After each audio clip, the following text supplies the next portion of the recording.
Два подписа од турските министерства, едното за надворешни, а другото за правда, го делат Љупчо Палевски Палчо од неговото враќање дома, според она што го најави министерот Кринал Лога.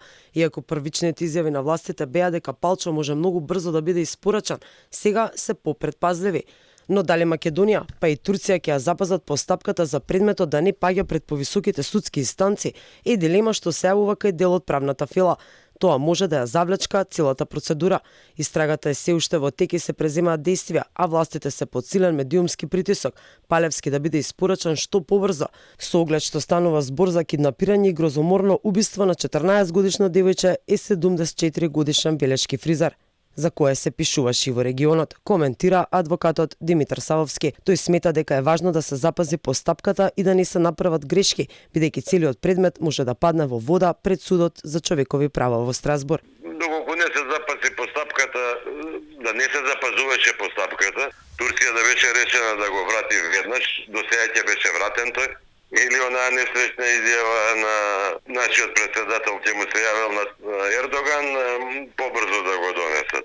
Тоа е директно мешање у работа на судски власт и на правосудни, ајде не само судски, затоа што тука е и Министерството за правда.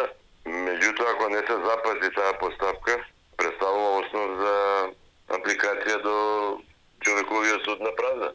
Од обвинителство за Алфа појаснува дека истрагата се уште трае и се преземаат действија, но не откриваат што се тоа опфаќа. Оттаму додаваат дека Турција не побарала дополнителни докази за делото и се што било потребно за екстрадицијата досега е испратено. Во меѓувреме, таткото на малата Вања, за чие убиство главно осомничен е Палевски, останува во притвор и вели дека не му е битен исходот на постапката, бидејќи нема одлучено дали ќе остане на овој свет или ќе се придружи на постарата ќерка која беше киднапирана и убиена. Во меѓувреме, укинат му ефективниот притвор на Стефан Димковски, возачот на Љупчо Палевски Палчо, од страна на обвинителката Жаклина Крстевска Јосифовска.